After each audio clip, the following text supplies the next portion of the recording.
Welcome to part 2 of our presentation, which delves into some of the complexities in the gear switching alternatives.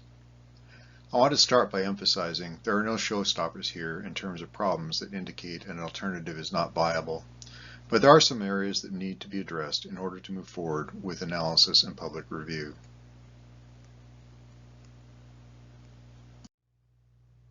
Each alternative has a number of issues to consider, some more difficult than others. For this presentation, I'll be focusing on the more complex issues which have to do with qualifications and other criteria that cover multiple time periods and so involve assessing the qualifications of an ownership group whose members might be changing, the degree to which all members of an ownership group must meet a criteria in order for an ownership group to meet it,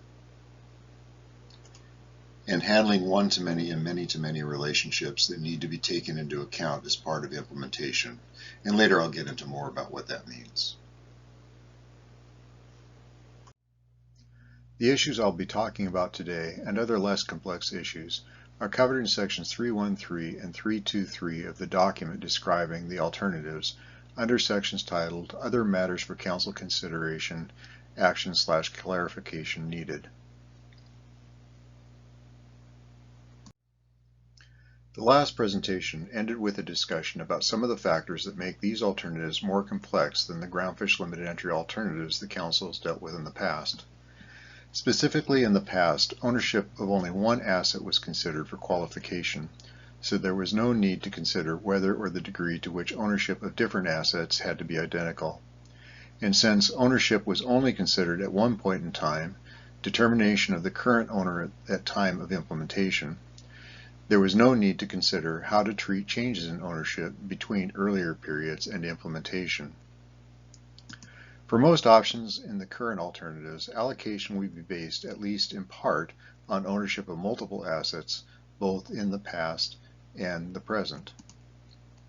For Alternative 1, the issues are for current quota share owners, identification of the amount of quota share they owned as of the control date, and their past ownership of a vessel while it participated in the fishery.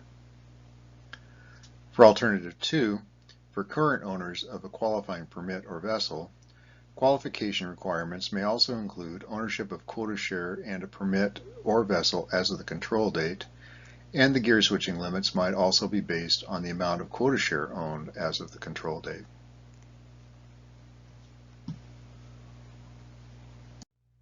As we talk about ownership groups, commonality between them, and changes over time, there are a number of types of entities to keep in mind: individuals, trusts, NGOs, governments, and combinations of the above.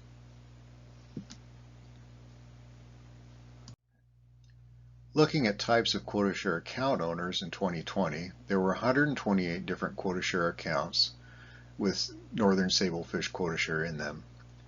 Of these, 65 were owned by a single entity and 63 by multiple entities, so about half and half.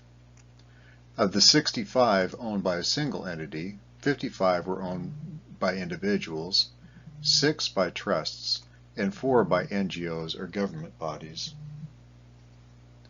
Of the 63 owned by multiple entities, in 52 instances all owners were the same type. For example, several individuals joined together. In 11 cases, there were multiple types of entities that joined together in an ownership. For example, individuals and trusts both owning the quota share account. As you look at these numbers and consider Alternative 1 gear-specific quota share, keep in mind that for the conversion process, it is not just the gear switchers that own quota share, but all quota share owners, and so the status of all northern sablefish quota share owners has to be considered.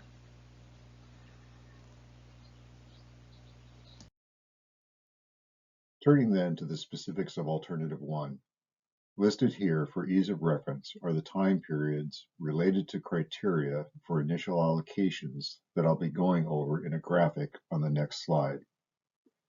Based on these criteria, current quota share owners are assigned to participant classes, and that assignment determines how conversion formulas will be applied when the owner's quota share is converted to any gear or trawl only. These criteria involve looking at ownerships that change over time and ownership groups that might overlap but not be identical.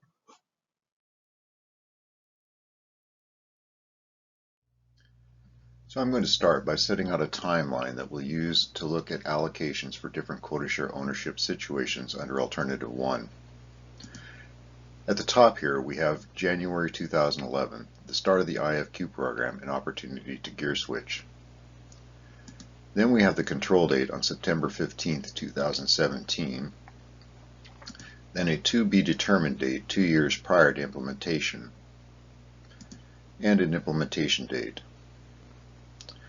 For the period between the start of the program and the control date, we'd be looking at whether a quota share owner owned a vessel while it was gear switching. While we often talk about current ownership of a vessel with qualifying history, for Alternative 1, we are talking about the owner having the qualifying history by virtue of ownership of a vessel while it made qualifying landings. The owner does not need to continue to own the vessel on the control date or at the time of implementation. Thus, the history is attributed to the individual rather than the vessel. For the control date, we need to know who the ownership groups are and the amount of quota share that was owned on that date. For the 2 years prior to implementation, we need to know about the quota share owned that also the quota share owners that also owned vessels while they bottom trawled. For the implementation date, we need to know the current ownership groups, the amount of quota share they owned, and their relationship to the relevant ownerships from earlier periods. In the coming slides, we'll be using this timeline graphic to consider two questions for situations of changing ownership. First, how is participant status determined? And second, what is the cap on the amount of quota share converted based on participant status?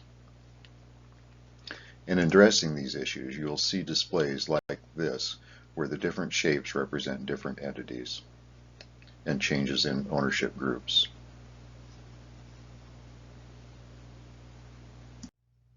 So here we have the basic timeline.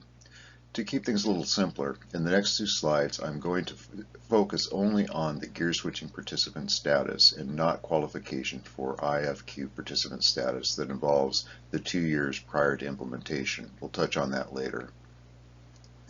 Where ownership is constant across these periods, the situation is simple, as illustrated here in the first scenario now showing. Here we have a partnership with stable membership that owned a gear switching vessel prior to the control date. They own an amount of quota share on the control date, and they are still together and owning the same quota share at the time of implementation. But, as we've discussed, there may be more complex situations in which ownership changes across time periods. For scenario 2, we have individual A that owned a vessel they used to gear switch prior to the control date. So as of the control date, individual A would be considered a gear switching entity. But in this example, as of the control date, they had joined with two other individuals in a partnership that owned quota share. And by the time of the implementation date, perhaps one of these individuals had split off and was now on their own. One approach to determining participant status in this situation would be to evaluate everything only on the basis of the individual's history. So, an individual approach. In that case, individual A has the gear switching history, and as of the control date, they would be in the partnership with two other individuals. With the individual approach, we would consider individual A to be the only gear switching participant.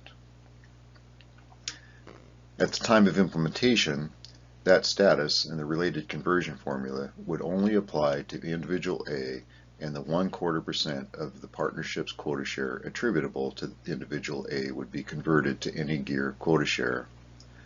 Other individuals in the partnership, or those who were associated with the partnership but left, would be classified as either IFQ or other participants, and the related conversion formulas applied to their quota share. In the next slide, we'll look at a collective approach that has a different outcome.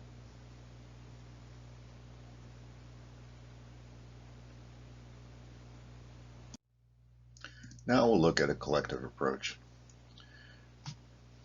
First, we'll look at a different scenario, scenario 3, to understand the basics of the approach, and then we'll go back to the second scenario to see how it would apply there. Here we have individual A that had at least partial ownership of a vessel while the vessel gear switched prior to the control date. But by the time of the control date, they have joined together in a partnership with individual B, and that partnership remains in place at the time of implementation. Under the individual approach, only individual A and the quota share they are considered to own would be converted based on gear switching status. But under the collective approach, the ownership group would qualify as a gear switching participant based on the gear switching participant status of any one of its members. If that approach is taken, a question would be whether the partnership would be evaluated for its participation status based on membership as of the control date or the time of implementation. If it was at the time of implementation, then between the control date and implementation, individual A could join other partnerships or any number of other partnerships and qualify each of those partnerships as a gear switching participant. On that basis, you would probably want to do the evaluation for the control date ownership group and then have the partnership carry that status through to the time of implementation. If ownership group membership as of the control date is used to classify the group, then what happens when there is a change in membership between the control date and implementation? That brings us back to scenario 2 that we looked at on the previous slide, starting with individual A that has the needed gear switching history, on the basis of which the partnership qualifies as a gear switching entity. But then that partnership splits up prior to implementation. So under the collective approach, if the control date ownership group is used to classify the partnership, what happens if there are changes in ownership structure between the control date and implementation? One approach would be that both individuals would maintain their participation status by virtue of having been associated on the control date. In this case, the full amount of quota share owned on the control date would be converted to any gear only. Another approach would be that only the partnership of individual A and C would be classified as a gear switcher, and individual B loses that status.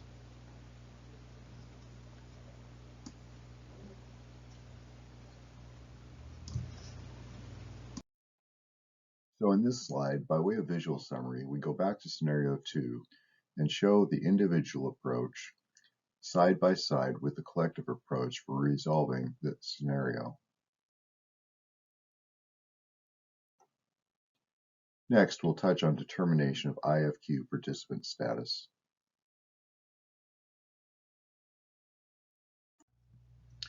With respect to the issue of classification of IFQ participants based on their ownership of a vessel while at bottom trawls in the 2 years prior to implementation, recall that this only comes up if IFQ participant option 2 is selected.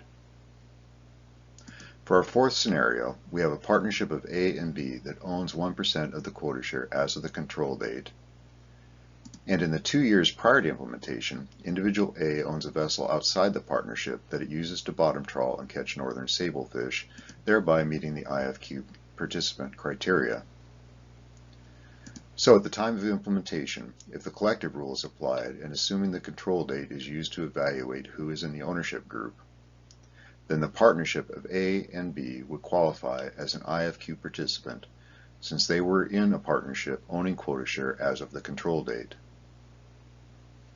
If they had not been in a partnership as of the control date, then under the collective rule at the time of implementation, the partnership would not have been able to qualify as an IFQ participant, as under this scenario where the individual A owns the quota share on its own as of the control date. In such a situation, it might be that an individual and collective rule could be applied, so that while the partnership does not qualify, individual A's share in ownership of the quota share would be converted based on individual A's status as an IFQ participant, in this case 1/4 of the 1% quota share, but not the other portion of the partnership shares. This type of situation could also arise with respect to the qualification for gear switching participant status. In thinking about IFQ participant option 2 and how it might be applied, it should be kept in mind that a quota share owner that does not currently qualify as an IFQ participant will have a few years between now and implementation to take actions to meet the IFQ participation requirement, whether by using a vessel they already own, for example using a whiting vessel to make a bottom trawl landing, or by acquiring a small interest in a bottom trawl vessel. Next, we'll have a slide on what might happen with respect to a quota share a partner owns but holds outside the partnership. And then we'll finish on the final topic of the conversion caps.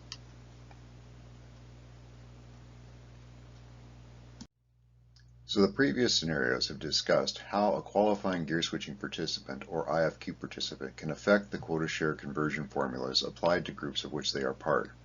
However, we also want to cover a quota share that is held by members of those groups but outside the ownership group.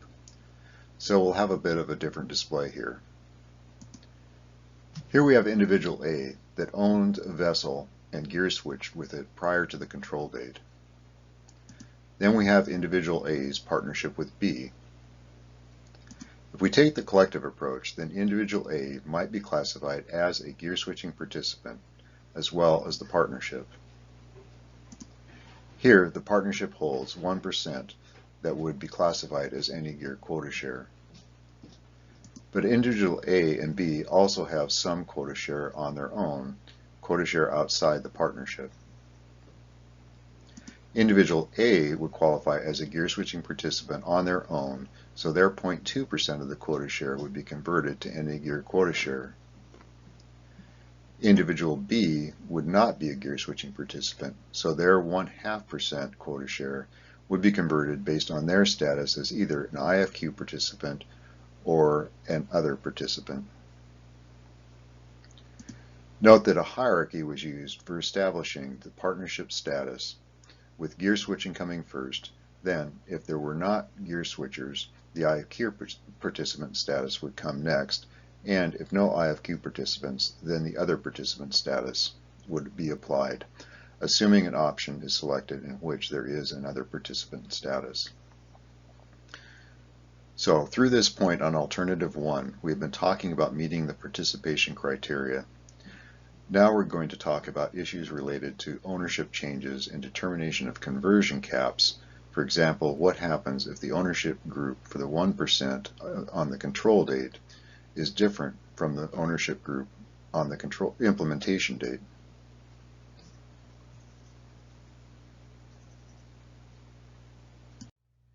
As a reminder, here is a slide similar to what you saw in the first presentation. The amount an entity owns on the control date is a cap on the amount that will be converted based on its participation status. So for gear switchers, this is the maximum amount that might be converted to the any gear quota share. In this illustration, the cap is 1%. The entity can divest and reacquire quota share prior to implementation, but on implementation, any amount in excess of the 1% held on the control date would be converted entirely to trawl only quota share. So, going back to the slide with scenario 2 and its resolution with either the individual or collective approach, we'll consider the question of the conversion caps and how they might be applied in situations where an ownership group splits up after the control date. Taking an individual approach is straightforward. The cap would be determined based on the qualifying individual. In this case, individual A had 1/4% of the quota share on the control date, so its conversion cap would be 1/4%. Taking a group approach to determination of participant status, where this is a partnership that split up between the control date and implementation, the question might arise of whether the cap for the gear switching entity should be the qualifying entity's share of the control date partnership, in this case partnership A and C's 0.4%, or would the partnership of A and C be allowed to restore and convert up to the 1% quota share that the partnership of A, B, and C owned on the control date. before the split. Then for individual B, there is the previous question about whether or not it would retain the gear switching participant status it would have had as part of the partnership on the control date. But even if classified as an IFQ participant, the question still arises as to whether its cap for conversion on that basis would be its 0.6% share of the partnership's quota share, as reflected here for the date of implementation, or would it be allowed to reacquire up to the 1% held by the partnership on the control date and have that converted based on whatever its participation status turns out to be.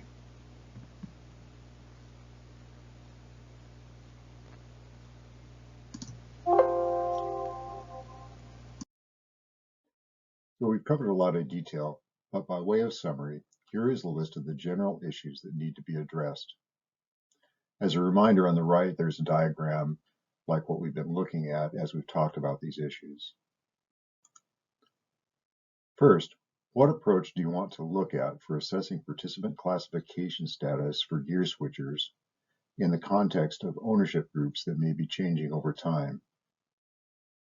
We looked at an individual approach and approaches based on assessing groups, and talked about ways of doing things that were a combination of both. If you look at classifying ownership groups based on the activities of individuals in the groups, at what point in time do you want to do that evaluation? We looked at the implementation date as an approach and saw some challenges, and on that basis I identified that the control date might be preferable. And if you classify a group based on its membership as of the control date, how might that classification change if the group splits up? Then there are some related questions for dealing with classified trawl IFQ participants. We also identified that right now we are interpreting the group classifications as not applying to quota share that individuals might hold outside of the group. Finally was the question of conversion caps and how those might be assessed with changing group membership. If an individual leaves a partnership, would the partnership's cap still apply to the individual? Would the cap of those remaining in the partnership be reduced?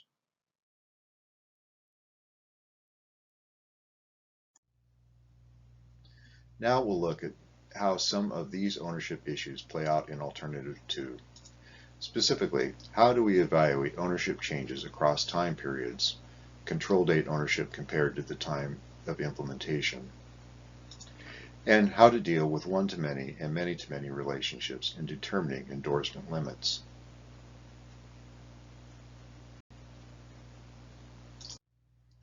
Recall that we have a set of options where the basic qualifier would be the limited entry permit, and a set where the basic qualifier would be the vessel. These are the assets that have to have an adequate gear switching history in order to qualify. Here we'll look at the permit qualifier options. For Alternative 2, there are only 2 points of time that come into play, the control date and implementation date. And by implementation date, we mean the date on which application for an endorsement is made. The implementation date is the date on which the basic qualifier would have to be owned, and the control date is the date on which other assets would have to be owned. Option 1 only requires ownership of the basic qualifier, in the current example, partnership number 1 owning a qualifying permit. Option 2 requires that the basic qualifier be owned as of the implementation date, plus, in this case, partnership 1 has to have owned quota share as of the control date. Option 3 requires that in addition to the qualifying permit owned at the time of implementation, and in addition to the quota share owned on the control date, the partnership would also have to own a vessel on the control date.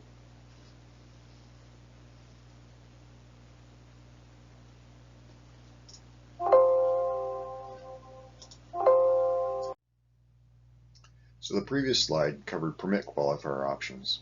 I just want to note that for the set of options that are based on vessel qualifiers, the pattern is the same, but Wherever you see a qualifying permit, that permit becomes a qualifying vessel.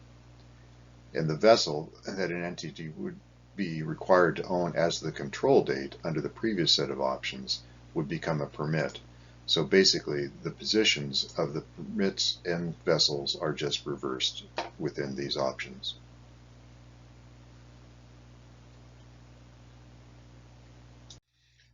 So using the vessel qualifier options and looking at some examples, for option 1, all that is required is that an entity own a qualifying asset on the implementation date. In this case, we just posit individual A as owning a qualifying vessel. I'm going to skip option 2 because it's a hybrid of options 1 and 3. For option 3, as we have discussed, the ownership requirements are more extensive, and here we posit a partnership owning a qualifying vessel on the implementation date and owning the required quota share account and trawl limited entry permit on the control date. Well, let me look at one scenario here. Here we have individual A that owns the required asset as of the control date, but does not own the vessel it is required to own at the time of implementation.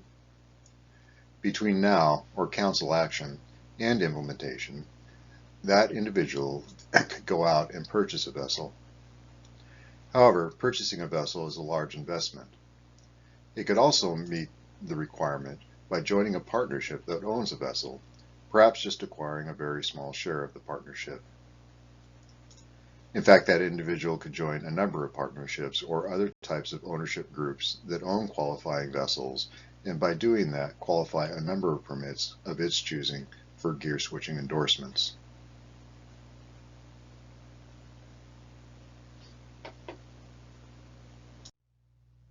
Now we'll turn to the options for the gear switching limits that would go with the endorsements.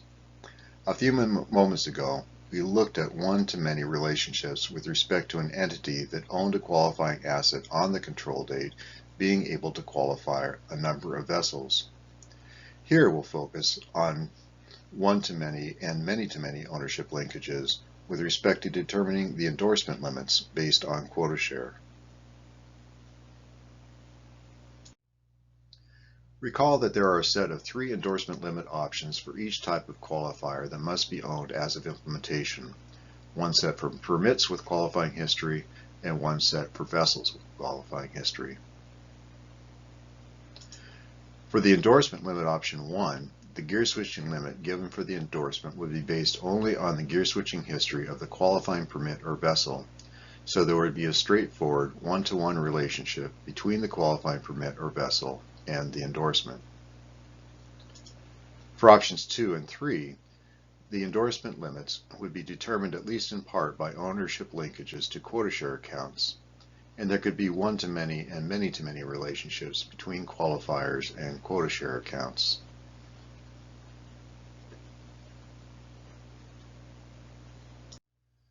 We'll start by looking at situations with a single qualifying permit or vessel and multiple quota share accounts.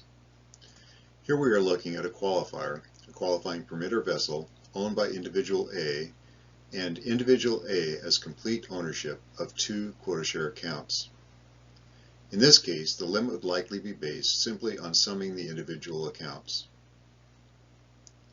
For the second example, we have conditions identical to the first, but we hypothesize that quota share account X, instead of being owned only by individual A, is owned by a partnership in which individual A participates.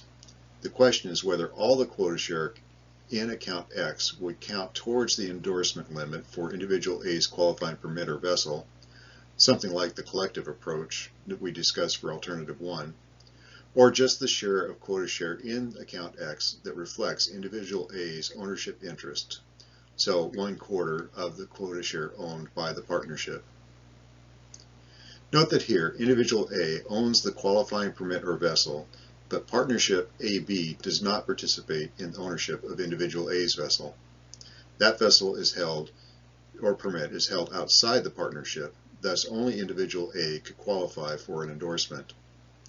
In the next slide, we'll look at a very similar pattern, except the partnership owns the qualifying vessel or permit instead of individual A.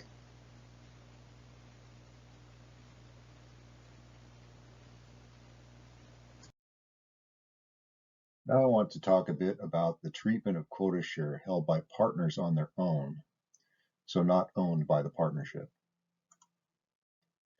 This is the same scenario that we ended with on the previous slide, except that where individual A was, we have placed a partnership of A and B, and where the partnership was, we have individual A. Where in the previous slide, only individual A could qualify because the partnership AB didn't own individual A. Here, both partnership AB and individual A via the partnership own a qualifying vessel or permit. So either one could potentially be the one to qualify for the gear switching endorsement for the indicated qualifying vessel or permit.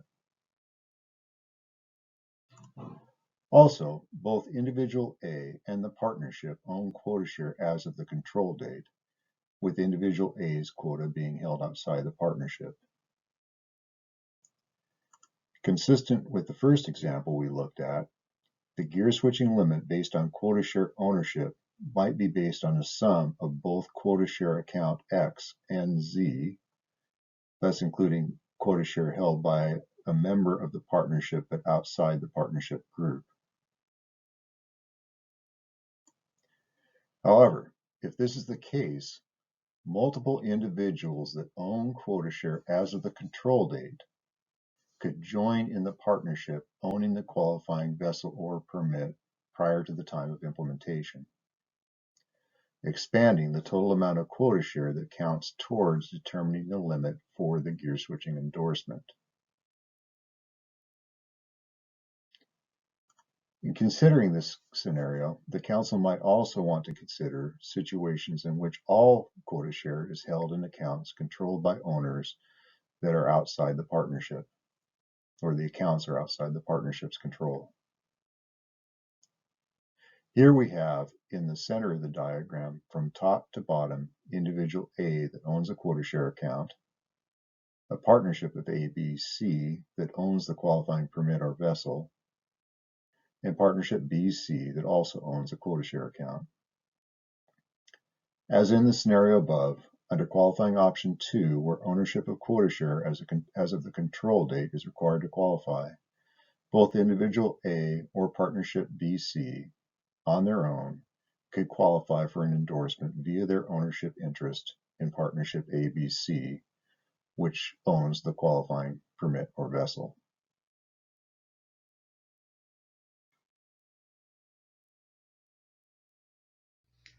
In the previous slides, the examples only included one qualifying permit or vessel, and the main question was, what quota share counted towards the endorsement limit? Here, instead of multiple quota share accounts, we start with multiple qualifying permits or vessels and a single quota share account. And then we'll look at multiple quota share accounts and multiple qualifying permits or vessels. So in the first scenario, we have a situation in which an individual owns 2 qualifying vessels or permits and 1 quota share account. And the question is, how would the limit based on quota share ownership be distributed among those permits? First, I want to note that a literal reading of the option would be that the same quota share limit would apply for both permits based on the amount of quota share in the accounts. For example, if 1% is in the quota share account X, then the limit for both permits would be 1%. So something probably needs to be added to clarify that. A rule or formula might be provided for distributing quota share based limits between permits, or the choice could be provided to the involved parties. Whatever approach is taken, it might also require taking into account more complex situations, such as this, in which one permit is co-owned and the other has another quota share account, here individual B and quota share account Z. And here we just add a line between quota share account Z and individual A, splitting the ownership of quota share account Z to indicate the possibility that there are both quota share accounts and some permits that are jointly owned while others are not. Again, there are probably a number of complex situations which could be covered by a rule, or it could be left to the parties to come to an agreement on how to split the endorsement limits between the permits.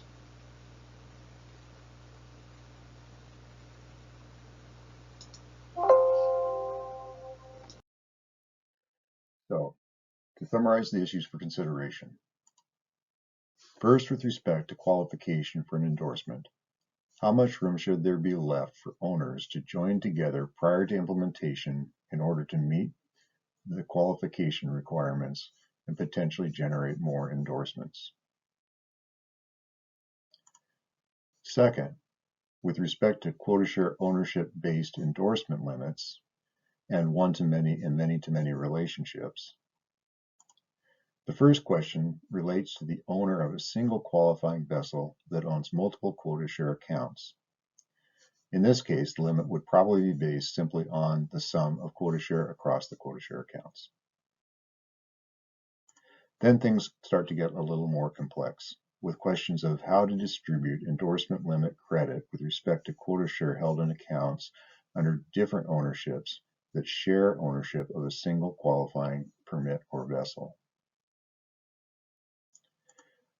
Related to that is the question of credit towards limits for quota share that an ownership group member owns on their own, separate from the ownership group. Here we have the potential for accumulating quota share towards the limit by, prior to implementation, adding partners that own quota share as of the control date to an ownership group owning the qualifying asset.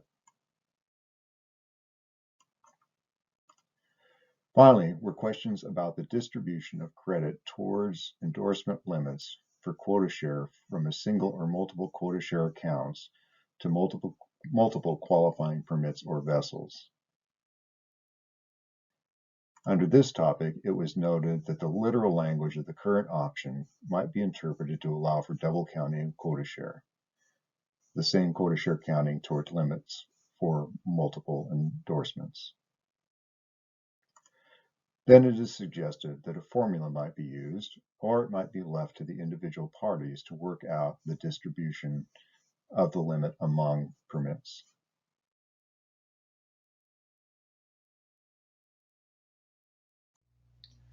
That completes the review of the more complex aspects of the alternatives. Now I just wanted to give you a brief preview of some of the other issues that you will find mentioned in sections 313 and 323 of the alternatives document.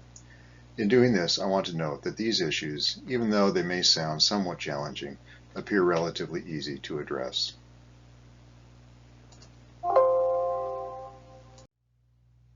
With respect to Alternative 1, the issues to consider include application of criteria to trusts, NGOs, and governments, formulas relying on share of ownership when ownership shares on record do not add to 100%, and modification of quota share control and annual vessel quota pound limits to take into account the division of northern sablefish allocation into two pools. For Alternative 2, the additional issues have to do with, first, the endorsement limit options, and whether there might be reasons to consider adjusting the options to take into account the AMP pass-through, and the effects of a partial year on the average for years fished and resulting limits. Second, whether the non-endorsed permit gear switching limit options, fixed at 10,000 pounds, might be better expressed as a percentage.